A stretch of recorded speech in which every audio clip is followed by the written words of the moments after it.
Welcome to the Magical Women series. Today I'm featuring Rudi-Lee. Thank you so much for being here. Where are you located?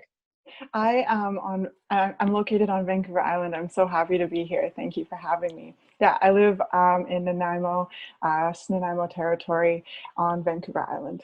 Awesome. You're the farthest north I think we've gone so far, so it's exciting. So, the first thing I would love to ask you is how do you connect with spirit? Because you guys will see after you go check out Rudi-Lee's work that there's this thread of spiritual connection, of this like deep, juicy kind of oomph that's all about spirituality in a very sensual way. But what are your private ways that you connect with spirit, especially when you're going to make art? What do you do to get yourself in that zone, or even when you're alone, so you can feel that feeling coming through? I listen. I think the first thing I do is listen and tune into my intuition and just, and follow that, my curiosity. Oftentimes before I create, it's sparked by a sense of curiosity. And throughout my life, I've been making more room and carving out, bit by bit, more space to listen and to connect with life. So the way I like to connect with spirit before I do my work is to go outside, as much as I can. And if it's cold and things like it didn't feel right, but I still will look outside.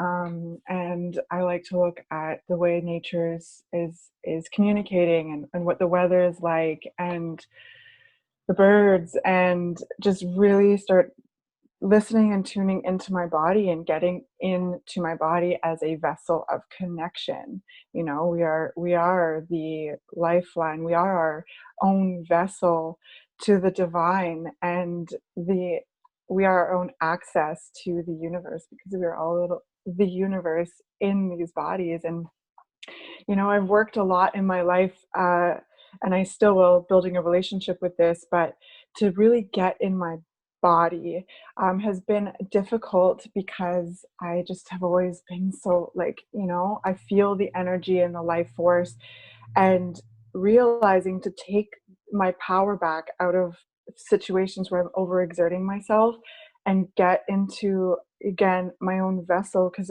it is our connection. It is the way that we experience life. And it's such an interesting trip to be these energetic beings in a physical body right now on this living planet. And so it's just, I really take time to get into my body, and to smell what it smells like, and to just be curious about what's going on in that exact moment, and then moving from there, and not putting too much, not corralling it too much. I never know how my creations are going to turn out, ever. Nice. So, but I feel like really good about them. And so, yeah, I guess of what it is listening, really just being like, I feel an inkling to create. So what? Where am I at? And how do I feel? And oh, there's a light beam on my wall. And oh, hello, you're so beautiful. And starting to just really take in the simple things and feel the magic ripple through me, and yeah, get into the driver's seat of my body and of my gifts, and the way that I interact with life in existence, and then co-creating, you know. Nice. Thank you for Yeah. that. It's Mm-hmm. beautiful. And that Thanks. definitely comes through in what you create too. Thank you. So, next question. Let's ground Mm-hmm. it in and ask you, what is your education like? How did you, because we're talking very spiritual concepts. And Mm-hmm. so I want people to know, who are watching and wondering about you, for anyone who this is their first time seeing you, to know how you came through, how you went to school, what you did when you came out of school, and then what you do now. So, yeah, what was Okay. that like? All right. So all through my 20s, I was studying social work and working within that field. I was working in schools, community centers, alternative schools, as well as studying. I did my human service worker diploma at North Island College, and then transferred to Carleton University in Ottawa, finished my Bachelor of Social Work degree in 2016. And then as a gift to myself, drove across Canada and then moved home. There was some family issues that I really needed to raise home towards and deal with. And then I stayed home and got a job within really quickly, within 3 weeks of coming home. And I just tried to, like, I just told myself, oh, this job looks a little bit out of my depth as, a new social worker with this degree to flex, but I want to put myself out there and try and start these applications. So then I got my first official job as a social worker at the Military Family Resource Center. I lived in a place called Comox, and it's a military community, not just, but there's a military base there. And I was working as the prevention, intervention, and support worker. I was responsible for taking care of individuals, families, couples, as well as organizing workshops, wellness workshops, and youth group workshops. So for children and youth. So I had a vast array of people that I was A working with. lot of pressure too. Yeah, it was big. It was definitely a little bit out of my depth, but it was a healthy challenge and I really enjoyed it. I was very proud of myself. It was, I couldn't believe I got a full-time social work job, my own office, and a lot of freedom in that role with my clients and the way that I organized my time. And it paid over $20 an hour. I was like, oh my gosh. Wow. So that's what I was doing. And the last thing I was doing as an official social worker in a office type thing. But then things got really intense being at home. I was confronted with the personal life of myself and working within such a role that, I was in a power position and I was very aware of that. I always wanted to speak from the heart and support people by things I knew that were the healthiest option by doing them myself. I wanted to always do the work alongside my clients and alongside the people that I was working with so that there was authenticity. And I was so inspired by the resilience and all the things that I was trusted in that role. But then there was some really intense things that happened in my personal life and a silent and creeping journey with chronic pain that was Mm-hmm. starting. Yeah, That's a that was huge marker starting. for spiritual awakenings, I find. And when you're like, Hmm. life must shift because your body's like, nope, I'm not doing this. You have to do something Exactly. else. So, what is it that you do now? What did you So transform into?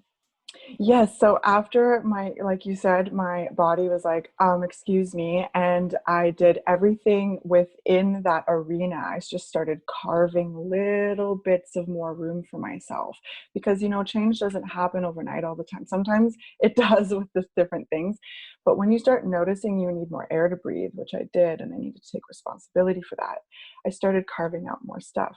And within that, I started embodying myself more, but it wasn't enough and my body gave out even more, and I had to take responsibility for that, get medical intervention and all of these things. And so through this journey of healing, it was the first time, Charis, and every dear person that's watching this, that I rested in my whole life. It was the first time since I never have since I was a kid. I had a lot of responsibility from a young age, and it was the first time I There's a rested. lot And of shame around resting, especially for women. Yeah. yeah, and I held strong with that, and I just did that journey, and I still am. And so within that, I started taking really raw self-portraits because I was confronted with things that I was emotionally attached to that were outdated. They were becoming outdated with me, and I was grieving that because I was like, wait, what? But then I'm like, no, like I'm going somewhere. And so I started taking raw self-portraits and depicting my journey because I needed to look at myself in the eye. I wasn't. So I started doing that and it became so empowering. And I started sensual living and I felt so divinely guided. There was so much synchronicity around this. And I felt like, yeah, like I just felt just scooped up by God, and when this all was happening, I was just chased by the song Earth Angel by the Penguins. And I just felt totally wrapped up in love, even though I was like, I felt that, things were really shifting. So this was my relationship with divine energy, and locating myself within that, because I was so outside of myself, and it was a way I brought back into my body. So it was kind of a project that just developed on its own. And now I've started a Patreon page, and for the sensual aspects of life, my photography became a real passion of mine. And naturally, I noticed on my own when I was healing that they turned quite erotic. Like, I would be out in nature, I'd bring my camera, and I just naturally felt like I wanted to peel off layers, because I was peeling off energetic and emotional layers for myself. And yeah, eco-eroticism is a whole thing. It is. yes, Yeah, and I yes, think that people don't really understand what women are feeling, and men, sure, I'm sure too. But okay, we only have a few minutes left, so here's okay, my question. yeah. What are you spinning? What are you weaving? What are you creating, so that when people come and see your work, what is your intention for them to feel? I'm really hoping to share my process, as this was instrumental to stoking my inner flame, and finding like gems within myself that were authentic and delicious and juicy, and allowing myself to act on those things, that were safe and healthy for, the environment and myself, and transmute, and do the shadow work, because these are really raw images, and they span a spectrum. So what I'm looking for, and what my intention is for people who are interacting with my work, is that I'm hoping that it tickles that inner flame, and they feel a warmth, and this reverberation of that flame that we all have. We all, are these beautiful energetic beings of source. We're all of source, but we have these unique ways of expressing ourselves. And so I'm hoping, and my intentions with everything that I do, is to inspire people to feel that within themselves, and just like revel in their deliciousness and their magic, and find ways to interact with themselves, and just breathe the air that they need to breathe, and feel their lungs, and just really just, I guess, revel in the magic that they are, and feel turned on. Like, I am wanting to turn on people, and sexually, and sexual healing is so important for me as an individual. This is very healing for me, and it's helping me reclaim my sexuality and my sensuality. Beautiful. And So yeah. often it's for other people. We're taught that it's supposed to be for other people. And that's Mhm. something, as an empath, I even realized in my own sexual healing journey. I was like, wait, if it's just for me, if my pleasure is just for me, and if I'm not creating an experience for someone else, I didn't know when I first started that work what I even liked. Because what Yeah. I liked was them enjoying themselves. Right. So when I was like, wait, if this is all about me, because I'm the only one here, because I'm doing this tantric work, it's a whole different ballgame. So we're out of time. Where can people find you? Oh, Where do they okay. look for you? So my Instagram is interstellar_storyteller, and my link to my Patreon is in my bio. So feel free to find me there. I also sell vintage clothing if you're interested in that. And you can also find my information through my Interstellar Storyteller. But I named my business and my entire enterprise as Cosmic Heart, because we are all part of Source, but we have our unique way of sharing that. We all can hear the beat of existence, and we are contributing to that song with the beat of our own unique hearts.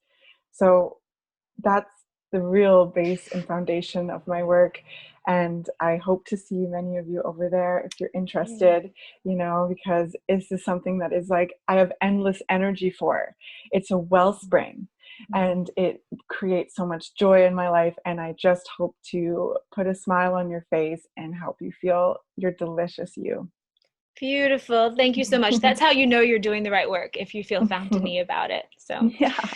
thank you so much for being Thank here. And thanks you. everyone for watching. Have a beautiful Mhm. day. And yeah, go Yes. check out Rudi-Lee at Interstellar Storyteller and Cosmic Heart Please do. Boutique. Yes. Thank Bye. you. Bye, Charis.